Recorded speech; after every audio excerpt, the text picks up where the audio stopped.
Assalamualaikum warahmatullahi wabarakatuh. Sebelumnya saya ingin mengucapkan terima kasih kepada Ibu Famila dan Ibu Isnaini selaku dosen pembimbing 1 dan pembimbing 2 dan kepada penguji 1 Bapak Halim dan penguji 2 Ibu Dina Rahmawati. Izinkan saya untuk mempresentasikan atau memaparkan hasil tugas akhir saya yang berjudul Perencanaan dan Pengendalian Kapasitas Produksi Produk Santan Kelapa di UD Sinergi Merdeka. Yang pertama di bagian bab 1 untuk latar belakang masalah, di sini UD Sinergi Merdeka berdiri pada tahun 1995, di mana ini tuh perusahaannya bergerak di bidang industri dengan produk yang diproduksi itu produksi kelapa, di mana perusahaan ini menerapkan sistem pemesanannya itu MTO atau Make to Order. Jadi, di mana ketika pesanan itu masuk, di situ baru mulai diproses seperti itu. Dan permasalahan yang ada di perusahaan ini itu sering adanya bottleneck atau penumpukan di stasiun kerja. Jadi, butuhnya proses perencanaan dan pengendalian produksi. Nah, jadi adanya banyaknya keterlambatan yang terjadi pada satu periode. Jadi mau diselesaikan dengan cara membuat perencanaan kapasitas produksi yang terbaru.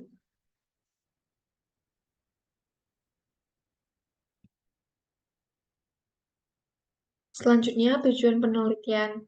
Yang pertama, mampu membuat forecasting atau peramalan kapasitas produksi di masa mendatang. Yang kedua, mampu membuat MPS atau Master Production Schedule. Yang ketiga, mampu membuat perencanaan kapasitas produksi. Dan yang terakhir, mampu membuat usulan perbaikan pada perencanaan kapasitas produksi. Untuk manfaat penelitiannya, yang pertama, membantu dalam perencanaan kapasitas produksi bagi perusahaan. Untuk poin manfaat yang kedua, dapat membantu meningkatkan produktivitas kapasitas produksi. Poin ketiga, untuk manfaat bagi mahasiswa, dapat mengembangkan keterampilan mahasiswa dalam menyelesaikan masalah di dunia nyata. Poin keempat, menambah wawasan mahasiswa tentang cara mengelola kapasitas produksi yang baik. Untuk poin yang kelima, manfaat untuk institusi sendiri adalah sebagai dasar untuk menjalin kerjasama antara institusi dengan perusahaan terkait relevansi penelitian industri. Selanjutnya untuk bab kedua, tinjauan pustaka. Di sini saya memaparkan hanya mengambil 6 poin yang untuk dipresentasikan. Yang pertama dari Maulidin dan Nuralam tahun 2020 melakukan penelitian mengenai jadwal induk dan kapasitas produksi dengan metode MPS dan RCCP. Poin kedua, dari Adit Putra tahun 2021 mengenai kelayakan kapasitas produksi karena terjadinya lost time. Yang ketiga, Situmorang DKK tahun 2023 melakukan penelitian mengenai pengoptimalan pada perencanaan kapasitas produksi. Yang keempat, Siam dan Hastuti tahun 2021 melakukan penelitian mengenai peningkatan kapasitas produksi. Yang kelima, Pahlevi tahun 2023 melakukan penelitian tentang mengidentifikasi kendala pada proses produksi untuk pengoptimalan kapasitas produksi. Yang keenam, melakukan penelitian mengenai rencana kapasitas produksi untuk memenuhi permintaan pelanggan dari Hidayat tahun 2023. Selanjutnya ada landasan teori. Yang pertama, ada kapasitas produksi. Kapasitas produksi ini dapat diartikan sebagai jumlah produk yang dihasilkan oleh perusahaan pada periode tertentu, di mana berdasarkan dengan struktur produksi yang diberikan. Dan adanya perencana kapasitas ini itu bertujuan untuk mengontrol banyaknya jumlah pesanan yang masuk dari pusat guna mencapai suatu arus seimbang.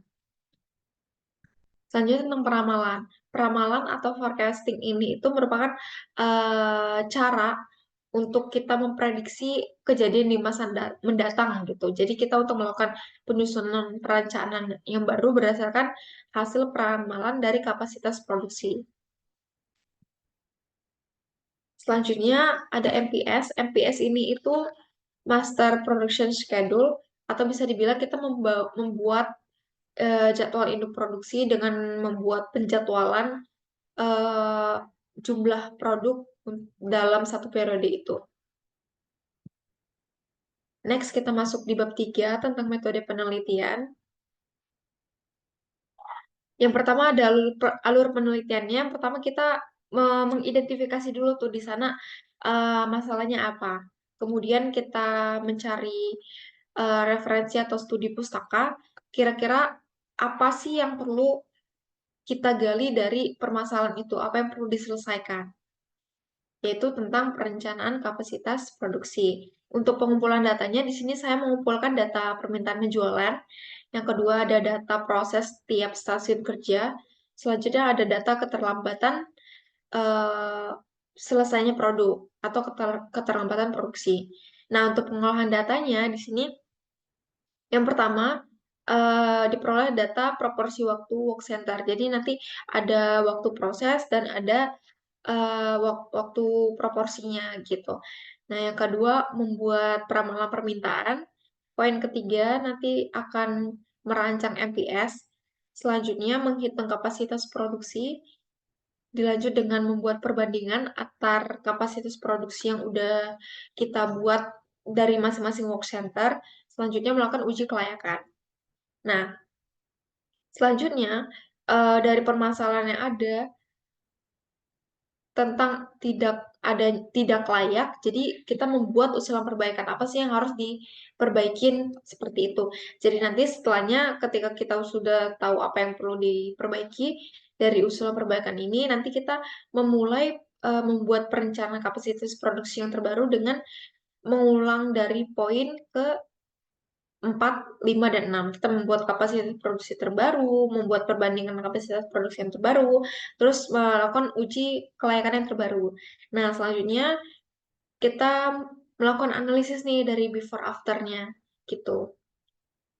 Nah, dalam pelaksanaan penelitian ini, di penelitian ini ada 3 tools yang untuk membantunya. Yang pertama ada pengolahan data Excel dari perhitungan kapasitas produksi. Selanjutnya untuk perhitungan peramalan kita menggunakan software POMQM, dan untuk pengujian kestasionaran data kita menggunakan software Minitab. Untuk bab keempat, hasil dan pembahasan. Nah, untuk yang pertama, hasilnya itu ada di Work Center.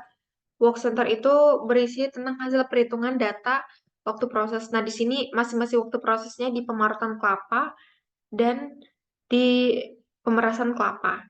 Nah, untuk proporsi waktunya itu dihitung dari waktu proses dibagi dengan total waktu proses. Nah, proporsi waktu itu dapat diartikan sebagai proporsi itu perbandingan antar waktu. Perbandingan antar waktu yang dipakai untuk aktivitas produksi dengan total waktu yang tersedia. Jadi, proporsi waktu itu kita membuat perbandingan waktu gitu. Selanjutnya, melakukan peramalan. Nih, sebelum kita melakukan peramalan, jadi kita menentukan nih metode mana sih yang terbaik. Nah, jadi kita melihat dari kestasioneran data. Nah, dari grafik permintaan ini itu bisa kita katakan polanya itu horizontal gitu. Jadi nggak yang pergerakannya naik turun secara drastis seperti itu. Jadi masih dikategorikan seimbang gitu dalam tiap bulannya. Nah, ini untuk hasil pengujian dari kestasioneran datanya. Jadi ini ada 3 tahap ya. Yang pertama ada time series plot. Itu hasilnya juga sama-sama yang permintaan tadi, cuman ini belum benar-benar kita bisa mendapatkan kesimpulan akhir apakah itu bisa disebut benar-benar stasioner dengan pola datanya atau tidak. Nah, selanjutnya ini ada ACF dan PACF. ACF itu autocorrelation function dan partial autocorrelation function. Nah, di sini tuh perbedaannya kalau metode ACF itu kita dapat mengukur nih pengkorelasian antar titik data dalam deret waktu dengan titik data sebelumnya. Di mana pada setiap intervalnya itu digunakan untuk kita dapat mengidentifikasi tuh pola korelasinya gitu. Jadi apakah polanya itu beneran stasioner kah atau pola data musiman ataupun tren. Jadi kita bisa mengetahui dari situ. Jadi di sini bisa dilihat bahwasanya benar kalau ini tuh merupakan data stasioner karena dari awal kita sudah menentukan bahwasanya itu data stasioner. Namun kenapa untuk pengujian akhirnya itu menggunakan ACF ataupun PACF? Karena di sini kita bisa lihat kalau di ACF ini untuk garis lak atau garis yang merah itu dia tidak melewati atau tidak memotong. Jadi garis birunya itu dia tidak melewati garis yang merah atau garis laknya seperti itu. Dan untuk PHCF sendiri bedanya itu adalah di bagian kalau PHCF itu dia membantu untuk mengidentifikasikan korelasi langsung antar dua titik data dalam deret waktu dengan mengabaikan pengaruh titik dari antara kedua kedua titik itu.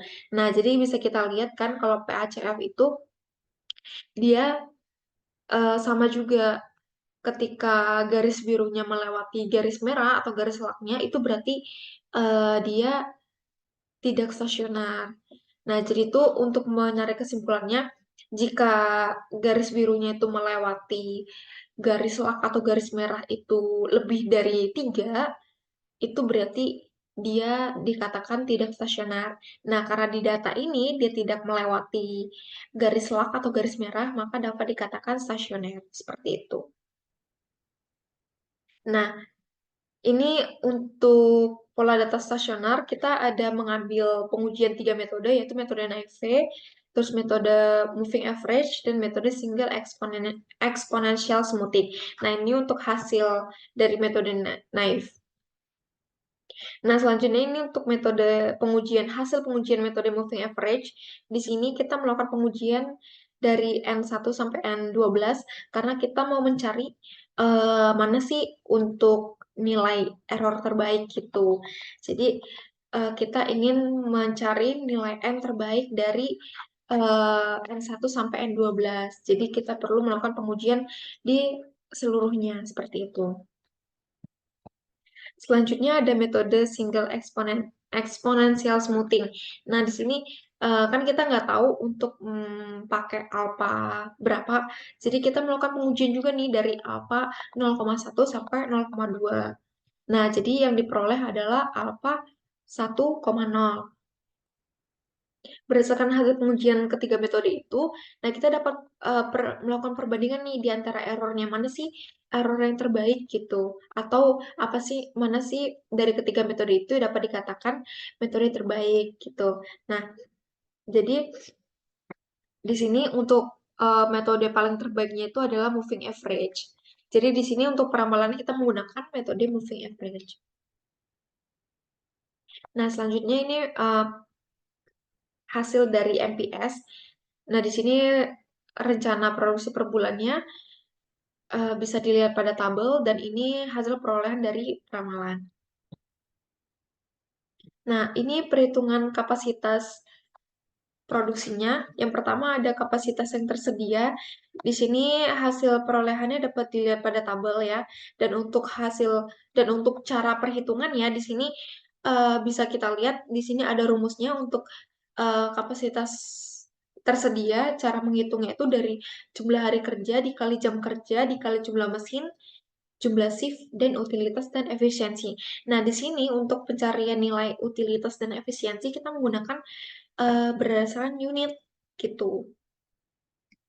Jadi kita mengetahui actual capacity-nya berapa, design capacity-nya berapa, dan efektif capacity-nya itu berapa, seperti itu. Jadi diperolehlah hasilnya 83% dan 94% untuk kedua itu gitu.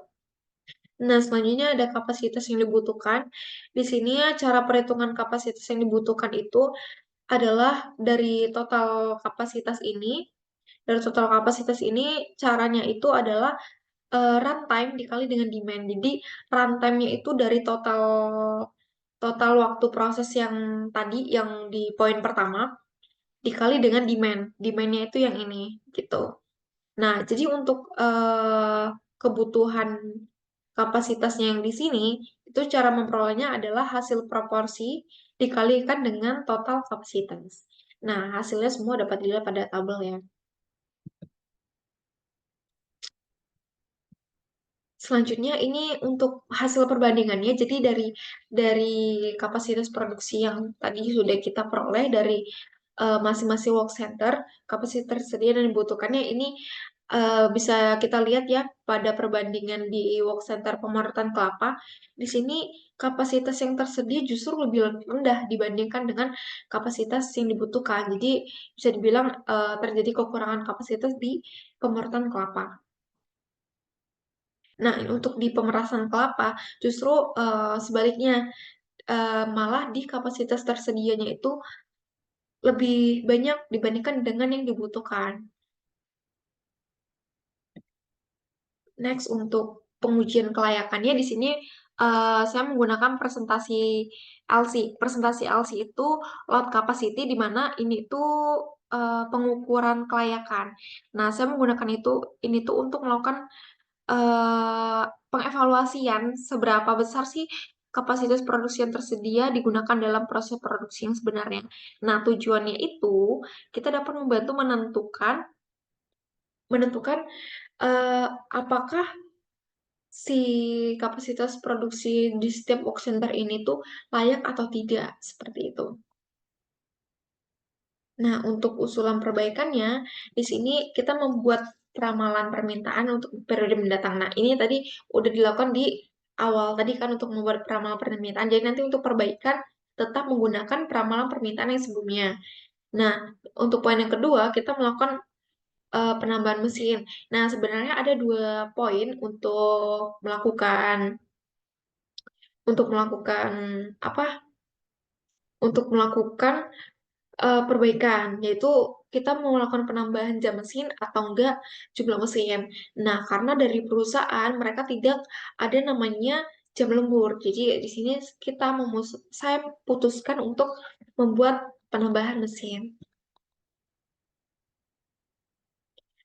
Eh, Selanjutnya ini ada penambahan mesin.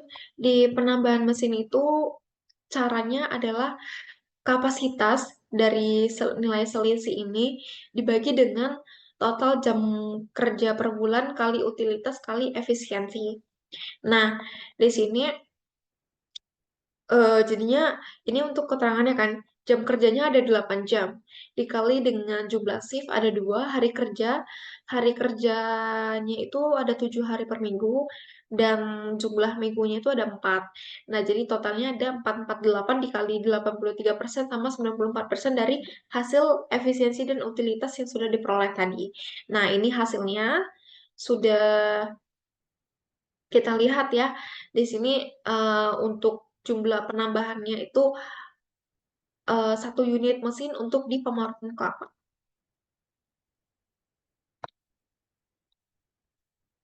Oke. Next. Ya. Nah, jadi di sini setelah kita tahu jumlah mesinnya ada 1, yang harus dibikin perbaikan adalah penambahan 1 unit. Nah, jadi kita membuat perhitungan kapasitas yang terbaru nih, tapi kita fokus ke pemorotan kelapa. Nah, tapi di sini kita tetap mencantumkan pemorotan kelapa juga. Nah, di sini cara perhitungan juga sama ya seperti yang tadi. Hanya saja di sini eh, kita tambahkan jumlah mesinnya itu ada 2. Jadi ini untuk hasilnya ya perhitungannya juga sama seperti yang sebelumnya. Nah, untuk selanjutnya ada perhitungan kapasitas yang dibutuhkan. Untuk perhitungannya juga sama seperti yang sebelumnya gitu.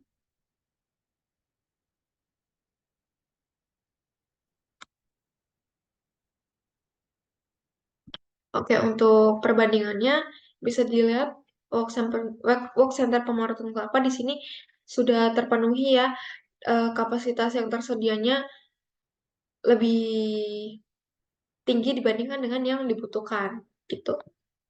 Ini untuk perbandingan pemeriksaan kelapa itu masih sama yang sebelumnya ya.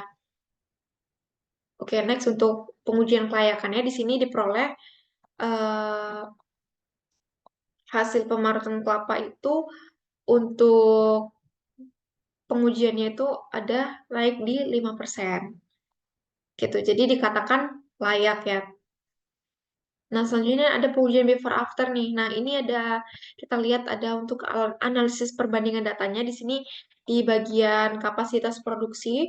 Di sini kita bisa lihat before-nya itu pemorotan kelapanya itu di kapasitas tersedia totalnya ada 4.424 unit dengan kapasitas yang dibutuhkan ada 6.517 unit.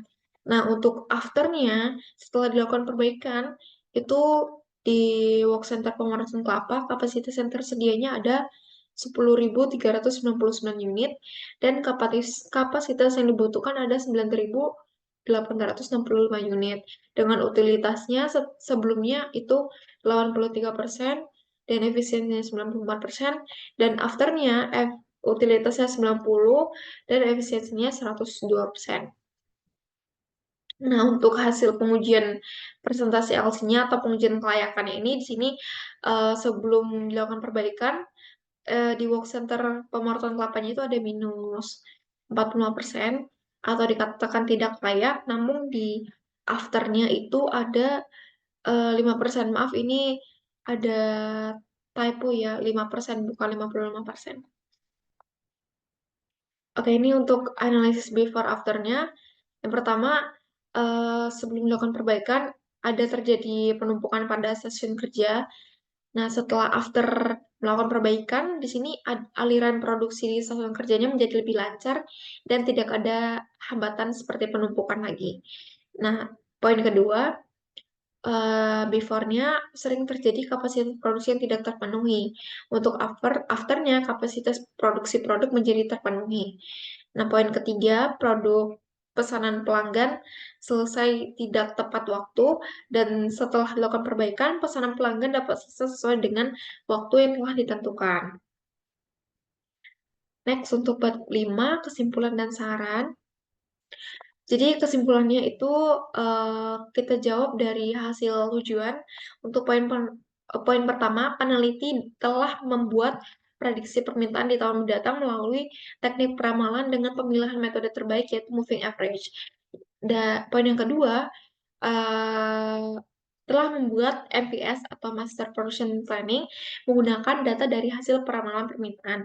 Untuk poin yang ketiga, telah merancang kapasitas produksi yang terbaru untuk dilakukan perbaikan menggunakan metode RCCP dan hasil perencanaan kapasitas yang dibuat telah dilakukan pengujian tingkat kelayakan melalui presentasi LC sudah dikatakan layak dengan presentasi 5% di Work Center Pengrajin Kelapa.